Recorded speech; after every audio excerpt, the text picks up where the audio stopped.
Review എന്നുള്ളൊരു വാക്ക് അല്ലെങ്കിൽ ഒരു ആസ്വാദനക്കുറിപ്പ് എന്നുള്ളൊരു വാക്ക് നമുക്ക് പുതുമയുള്ള ഒന്നല്ല. നമ്മൾ പഠിക്കുന്ന കാലത്തും നമ്മൾ ഒരു കഥയോ കവിതയോ ഒക്കെ വായിച്ചു കഴിഞ്ഞാൽ അത് ആസ്വാദനക്കുറിപ്പ് എഴുതിയിരുന്നവരാണ് നമ്മൾ. ഇന്ന് നമ്മൾക്ക് സ്വന്തമായൊരു ഇൻസ്റ്റഗ്രാം പേജോ അല്ലെങ്കിൽ ഒരു FB പേജോ ഉണ്ടാകുമ്പോൾ നമ്മൾ വായിക്കുന്നത് മറ്റുള്ളവരിലേക്ക് നമ്മൾ എത്തിക്കുന്നു. മൗത്ത് പബ്ലിസിറ്റി എന്നുള്ള സംഭവം ഇന്ന് സ്വന്തമായൊരു വാൾപേപ്പർ ഉണ്ടാകുമ്പോൾ കഴിക്കുന്ന ഭക്ഷണം, പോകുന്ന സ്ഥലങ്ങൾ, നമ്മൾ മറ്റുള്ളവരുമായ ആ സന്തോഷം പങ്കുവെക്കുന്നതിനോടൊപ്പം വായനയും പങ്കുവെക്കുന്നു എന്നുള്ളതാണ്.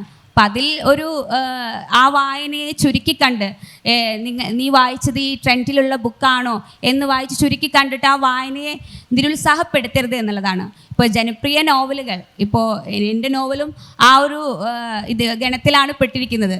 അപ്പോൾ ഈ ജനപ്രിയ നോവലുകൾ വായിക്കുന്ന ഒരു കോട്ട്സ് കണ്ടോ അല്ലെങ്കിൽ ഒരു റീല് കണ്ടോ വായനയിലേക്ക് വരുന്ന ആളുകൾ ചിലപ്പോൾ ആ പുസ്തകം തന്നെ കംപ്ലീറ്റ് ചെയ്യണമെന്നില്ല, അല്ലെങ്കിൽ അടുത്തൊരു പുസ്തകത്തിലേക്ക് അവർ പോകണമെന്നില്ല. അപ്പോൾ ആ ഒരു ബെഞ്ചിൽ നിന്ന് അവർ കൊഴിഞ്ഞു പോവുകയും അവിടെ മറ്റൊരാൾ റീപ്ലേസ് ചെയ്യുകയും ചെയ്യുന്നുണ്ട്. അവരിൽ നിന്നും ഒരു കൂട്ടം ആളുകൾ വളരെ സീരിയസ് ആയിട്ടുള്ള റീഡിങ്ങിലേക്ക് പോകും.